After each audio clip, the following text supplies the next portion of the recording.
Muito bem, deixa eu me apresentar oficialmente para vocês. Eu sou cardiologista, sou mestre em cardiologia pela Pontifícia Universidade Católica do Rio de Janeiro. Eu fiz o mestrado em cardiologia nos anos 73 e 74. Alguns de vocês aqui nem eram nascidos ainda. E eu sou o terceiro brasileiro a ser mestre em cardiologia. Não existia mestrado em São Paulo. O mestrado só ocorria no Rio de Janeiro, começou lá. Então todo mundo ia para lá, inclusive o pessoal de São Paulo. Tinha 100 candidatos, 5 vagas, eu tive a sorte de tirar o primeiro lugar. Não é vantagem, porque eu fiz cardiologia durante o meu curso médico todo, eu já fazia cardiologia. Então ficou fácil para mim. Então, eu sou mestre em cardiologia pela Pontifícia Universidade Católica do Rio de Janeiro. Eu sou fellow do American College of Cardiology. Se não me engano, na última vez que eu testei, que eu chequei, tinha 19 brasileiros em toda a história da medicina brasileira que ganharam o fellowship.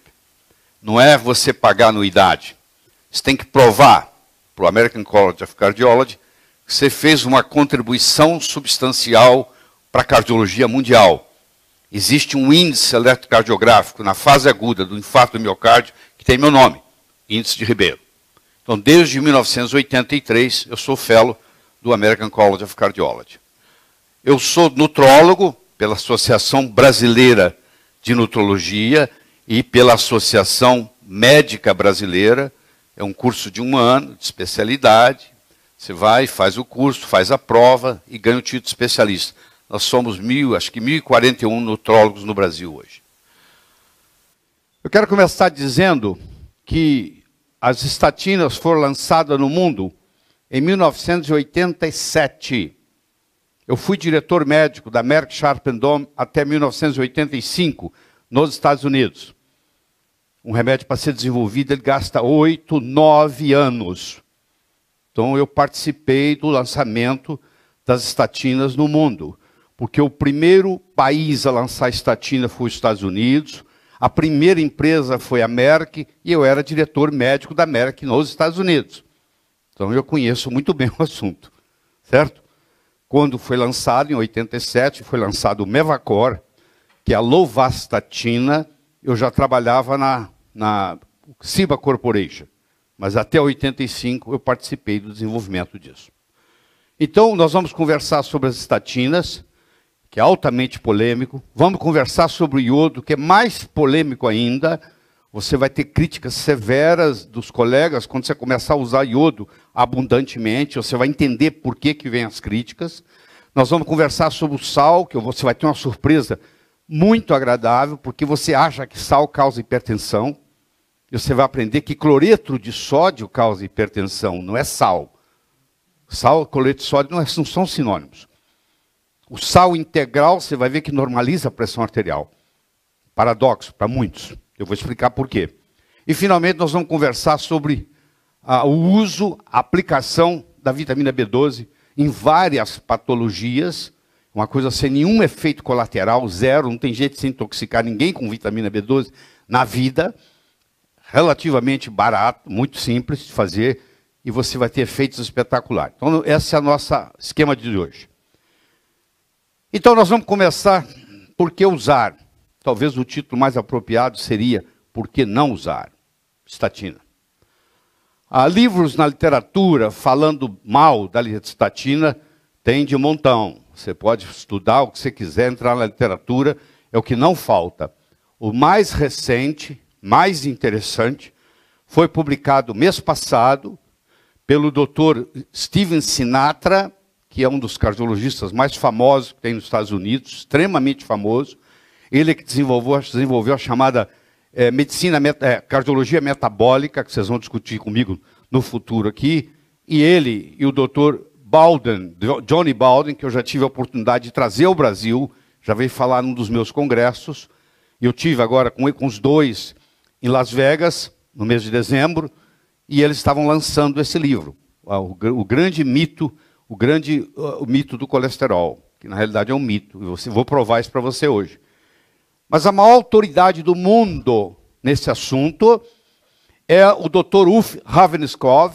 O Dr. Ulf Ravenscow, apesar de ter um nome parecido com russo, ele não tem nada de russo.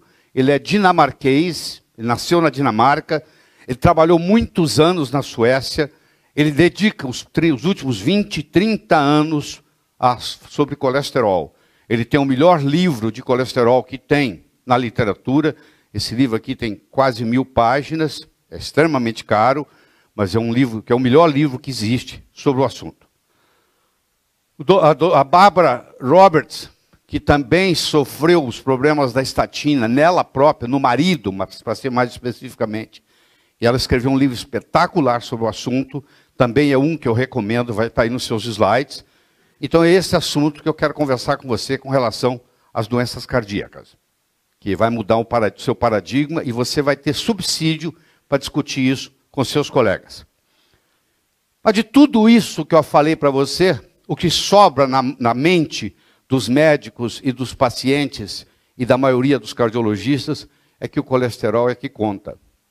E eu vou provar para você hoje que o colesterol não conta nada. E isso é puxar o tapete, porque é impressionante o quanto que nós estamos enganados com relação a isso. Primeiro que mais de 50% dos indivíduos com infarto agudo do miocárdio têm colesterol normal. Framingham.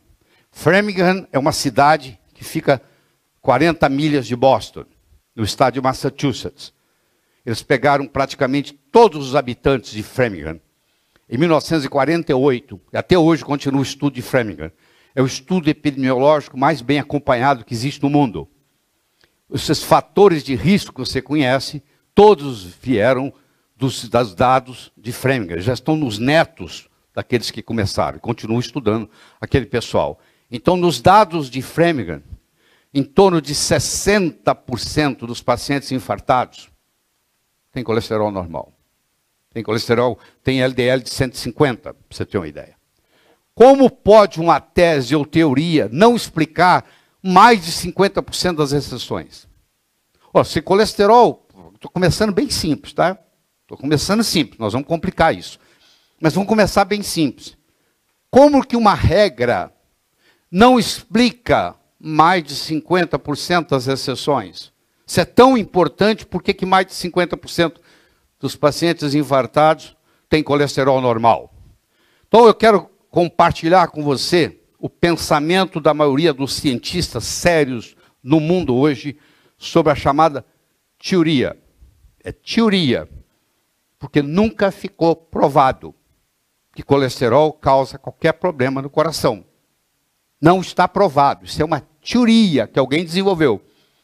E você vai me acompanhar aqui, você vai chegar à conclusão comigo de que é apenas uma teoria. Se você analisar, e Okinawa está em primeiro lugar no mundo, Okinawa, no Japão, é o lugar onde mais tem centenários, pessoas com mais de 100 anos, per capita, no mundo, em Okinawa. Se você estudar a população dos centenários, ou em Okinawa, ou na Itália, ou em Hunza, ou no Equador, ou em Costa Rica, ou num lugar na Califórnia que tem, você vai descobrir que tem um denominador comum. Essas pessoas que vivem mais de 100 anos, elas têm o HDL elevado, e nós vamos estudar isso, elas têm os triglicéridos baixos, e elas têm a insulina baixa. Elas têm essas três características. Isso é patognomônico de viver mais de 100 anos. É você ter o HDL elevado, o triglicéride baixo e a insulina baixa. A insulina baixa e o triglicéride baixo é só você cortar doce, carboidratos da sua vida. Você não precisa de remédio nenhum. É só você controlar a sua boca. Porque nós estamos viciados em açúcar.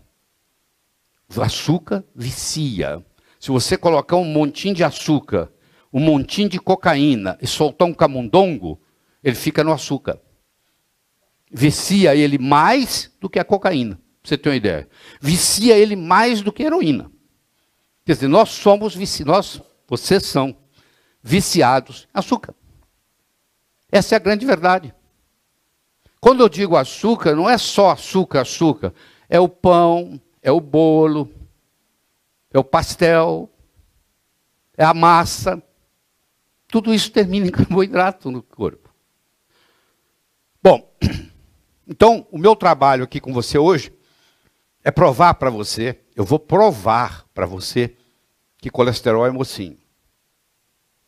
Eu sei que é difícil, porque desde que você entrou na faculdade de medicina até hoje, você aprendeu que colesterol é bandido. E você vai entender por que eles inventaram essa teoria de que colesterol é bandido. E claro que você vai ter um choque com seus colegas quando você voltar para a sua cidade na segunda-feira. Primeiro, colesterol não é gordura. Colesterol é lípide. Opa! Existe diferença entre lípide e gordura? Claro que existe, muita. Então, calma, explica, eu vou começar, gente, deixa eu dar a aula. Tá bom? Então, primeiro tem que levantar a sua curiosidade. Então, existe uma diferença enorme entre lípide e gordura. Vamos entender isso? Vamos. Os lípidos se caracterizam em 3 grupos: gorduras, lipóides e esteroides. O que quer dizer lípide? Lípide é uma substância que não se dissolve em água. O que é gordura? É um triglicéride de ácidos graxos. O colesterol não tem ácido graxo. O colesterol tem o ciclo, pode sentar em qualquer lugar, querido. Aqui, ó, tá bom. Tá bom ali, ó. O colesterol é formado de um ciclo pentano-peridrofenantreno. Ciclo pentano-peridrofenantreno. Eu sei que você nem lembra disso mais. Tem nada a ver com ácido graxo. Então, a mensagem que você vai levar para casa é essa aqui, ó. Que o colesterol é um esteroide, ali que está o colesterol. Ele é um lípide, mas não é uma gordura. E a frase que você vai guardar para a prova é a seguinte: toda gordura é um lípide, mas nem todo lípide é uma gordura. Eu sei que o seu colega cardiologista acha que colesterol é gordura. Aí começa o problema. Tanto é que ele fala assim para você: você não pode comer gordura, que aumenta o colesterol. Mentira! Colesterol é feito de carboidrato. Se você quiser baixar o seu colesterol, corte o seu açúcar. Corte o seu carboidrato. Porque colesterol é fabricado no fígado a partir de carboidrato. Tem nada a ver com gordura. O negócio é sério. Colesterol é sintetizado por praticamente todos os tecidos do corpo humano. Quer dizer que Deus fez o colesterol e disse assim: eu vou sacanear a humanidade. Eu vou fazer um produto, uma substância que é fabricada em todas as células do corpo. Eu só vou fazer para estragar a alegria dos seres humanos. Claro que não. Colesterol, sem colesterol, meu filho, não tem vida não. Você não sabe o quanto que o colesterol é importante. Por isso que ele é fabricado em todas as células do corpo humano. O colesterol só funciona como um precursor dos ácidos biliares. Se você não tiver ácido biliar, você não absorve vitamina A, nem D, nem K, nem E, nem minerais. A sua paciente que removeu a vesícula, ela está doente. Ela não tem sintomas, mas ela está doente. Ela não é uma pessoa saudável. Porque tirou a vesícula dela. Ah, não, tira a vesícula, é bobagem. Aí pronto, começa o problema. Porque eu preciso do ácido biliar. O colesterol produz todos os hormônios esteroides. O colesterol produz a vitamina D. Só a vitamina D controla 2.000 genes. Você tem 23.000 genes funcionais. 10% da sua genética, aproximadamente 10% da sua genética é controlada pela vitamina D. Se você não tiver colesterol adequado, quem tem colesterol abaixo de 150, qualquer lugar tá bom, Maurílio. Se você tiver colesterol abaixo de 150, você não produz vitamina D. Olha o estrago. Você não produzindo vitamina D, você perde o controle em mais de 2.000 genes. Você se predispõe a câncer. Eu vou mostrar para você que colesterol baixo aumenta câncer. Você se predispõe a todo o processo infeccioso, seja bacteriano, seja fúngico, seja virótico. Olha os estragos que vão acontecendo. É de extrema importância que as células dos principais tecidos do corpo recebam um suprimento contínuo de colesterol. Por décadas tem dito que a gordura saturada entope artérias e causa doença cardíaca. Mas só tem um problema. Ninguém nunca, jamais provou isso. Eu desafio você a me trazer um trabalho científico. Eu vou te mostrar em números que provam o que eu estou falando. Eu desafio você, qualquer colega seu, a trazer um trabalho científico mostrando que gordura saturada causa problema. Tá? O colesterol é elevado. Por que que meu colesterol está elevado? Por que que ele está elevado? Pode ser que seus hormônios estejam baixos. Você tem um distúrbio hormonal. O seu hormônio está baixo, por um mecanismo de compensação, o colesterol aumenta. Porque mais colesterol, mais hormônio. O organismo está tentando produzir mais hormônios. Ou você tem uma toxicidade. E o colesterol é destoxificante. Então, quando eu tenho tóxicos no meu corpo, eu tenho mercúrio, eu tenho chumbo, eu tenho cádmio, porque eu fumo muito, o meu colesterol sobe para fazer a destoxicação dos metais pesados. E dieta e suplementação inadequada. Eu tenho um distúrbio nutricional. Se eu tiver um distúrbio nutricional, se eu tiver um distúrbio hormonal, se eu tiver qualquer grau de toxicidade, que passa de um limiar, o meu colesterol irá aumentar como mecanismo de compensação. Claro que se eu pegar pessoas que estão com colesterol elevado, provavelmente elas vão viver menos. Mas não tem nada a ver com colesterol. Elas vão viver menos porque elas estão me dizendo que ou elas têm distúrbio hormonal, ou elas têm toxicidade, ou elas têm distúrbios nutricionais. Que o colesterol, por um mecanismo de compensação, aumentou.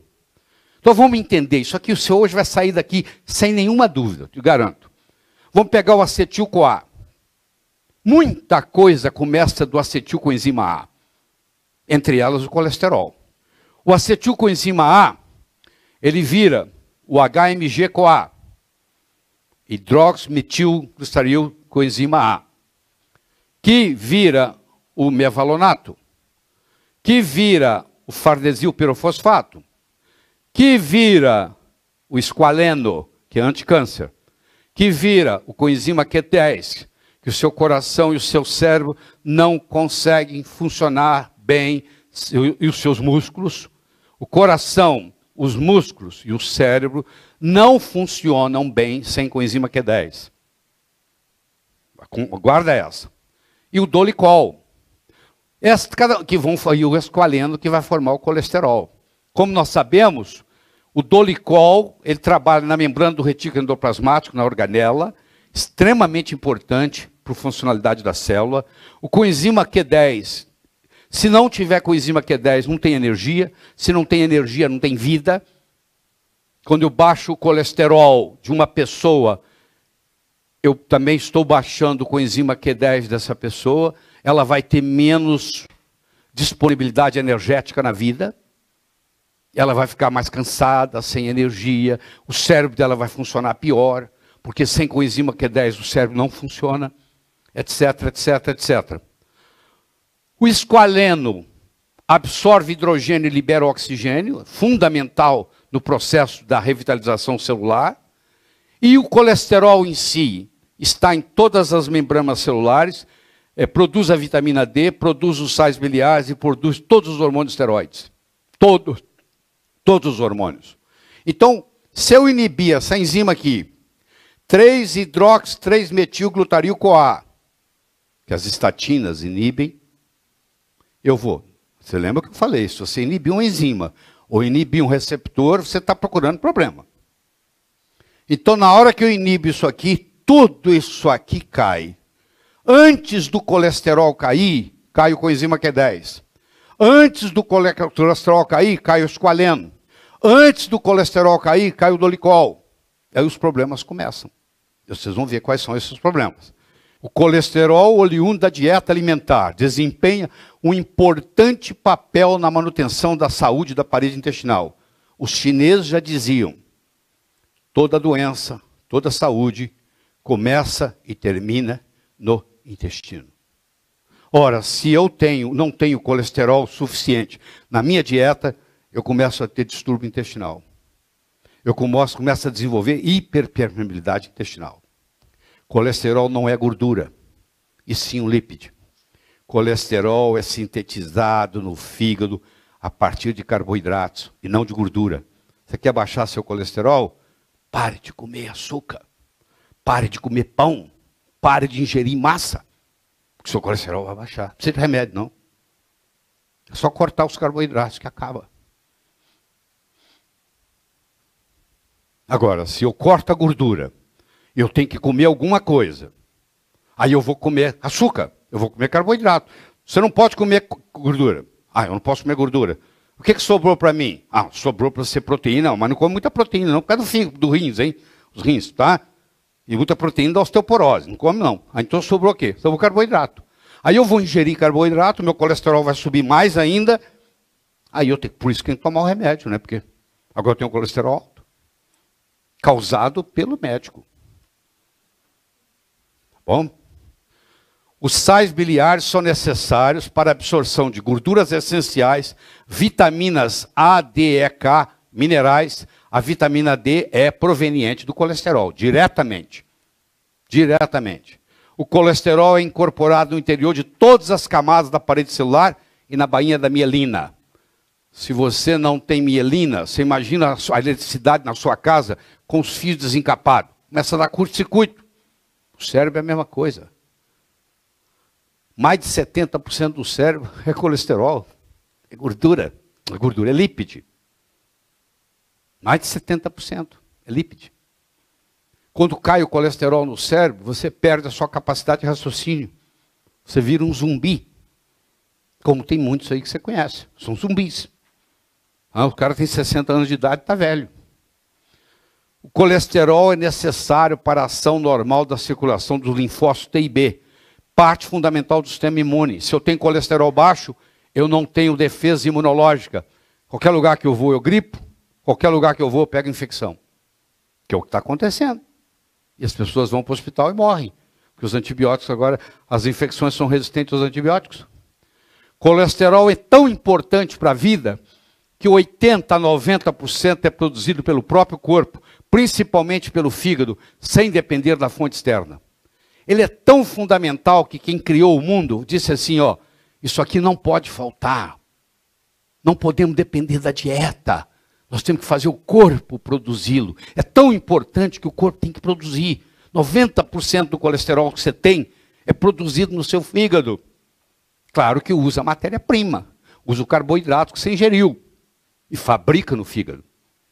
Aí, olha a importância, ó. Você acha que se não fosse tão importante, ele tinha ter essa dependência própria, ele não fica dependente de ninguém, ele mesmo, o próprio organismo produz, porque é importante demais, não pode faltar. Agora vamos começar a estudar colesterol e doença cardíaca. Então você tem que me acompanhar na história e entender por que está esse engano todo. E essa mentira não vai parar não, tá? Onde nasceu a hipótese do colesterol? Eu vou levar você no comecinho, você vai entender tudo. Deixa eu te apresentar o Dr. Ancel Keys.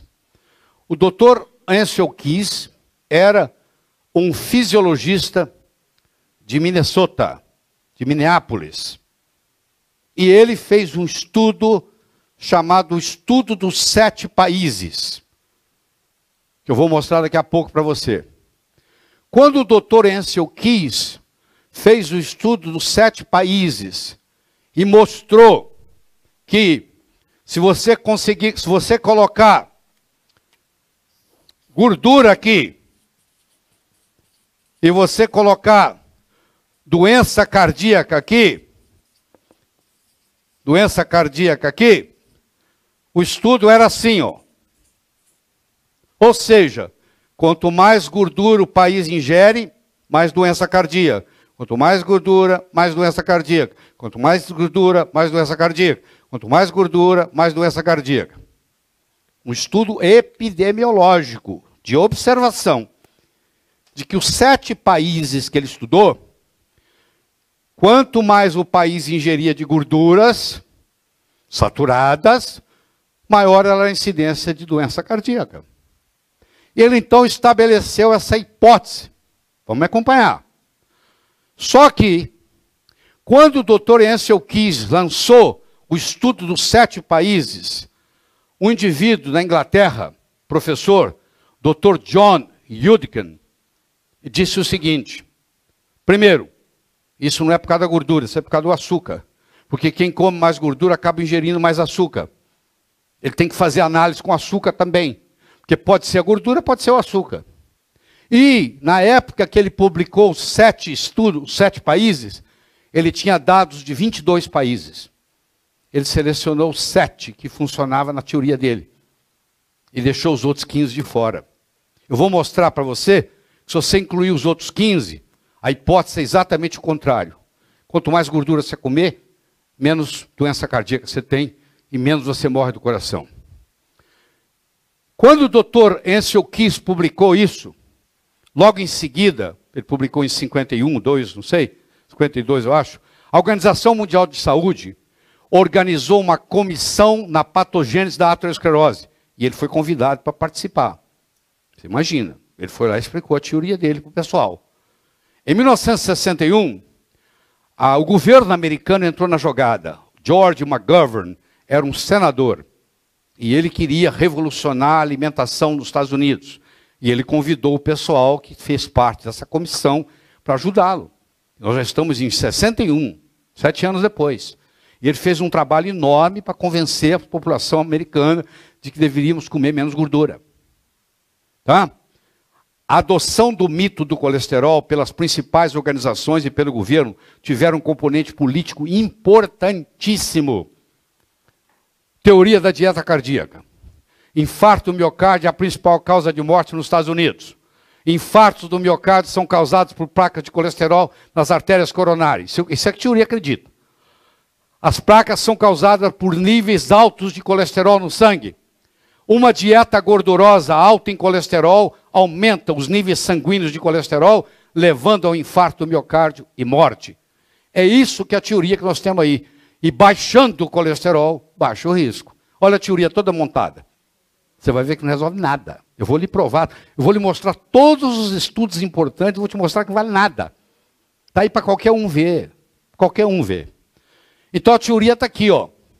Você come a sua leitoa pururuca, o seu colesterol aumenta, aí você vai aumentar o colesterol, você aumenta a doença cardíaca, você morre do coração.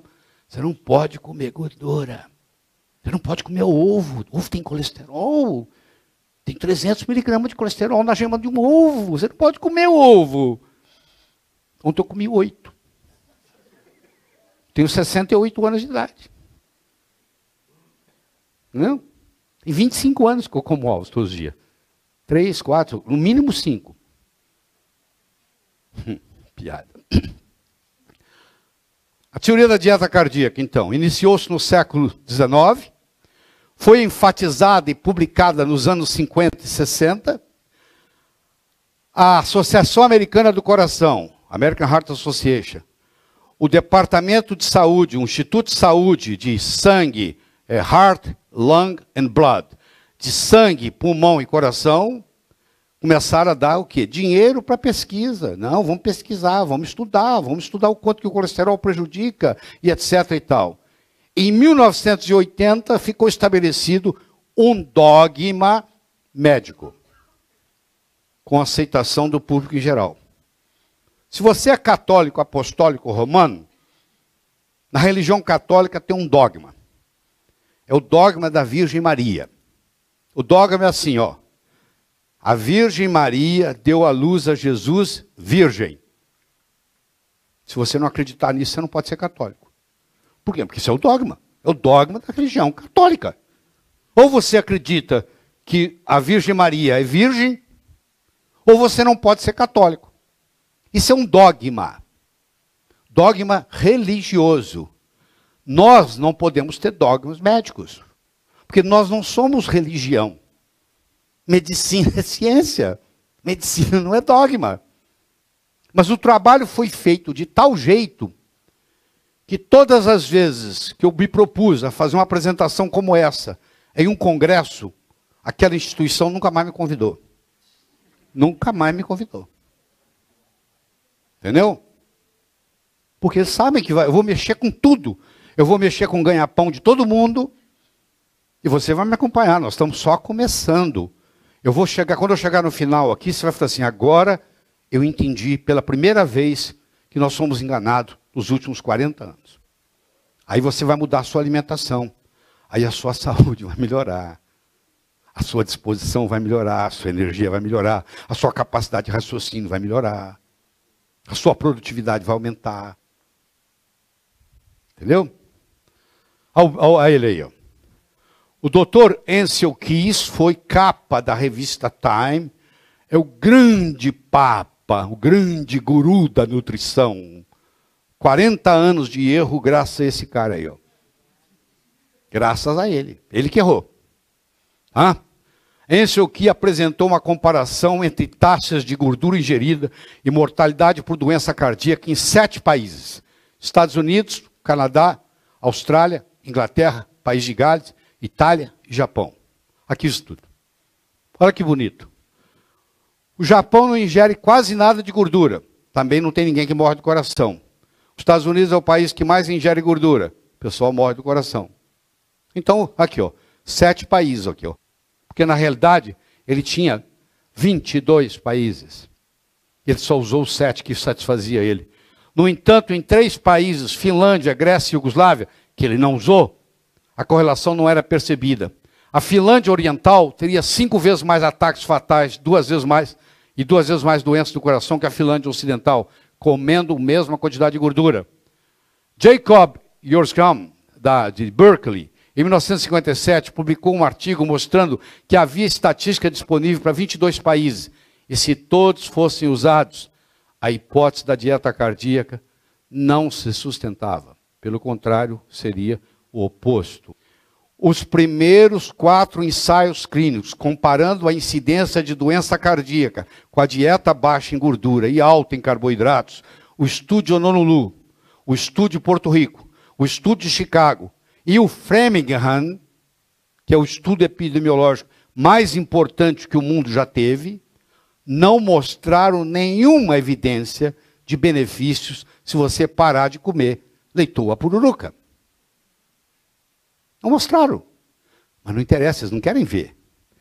Quando chegou nesse ponto aí, a indústria farmacêutica já tinha começado a trabalhar com baixar o colesterol. O lobby no Congresso já era tão grande, entendeu? A quantidade de gente que ia perder emprego se essa teoria acabasse, seria um estrago tão grande que eles falaram, não dá. Aí começou um problema político. Político. E a mentira continua.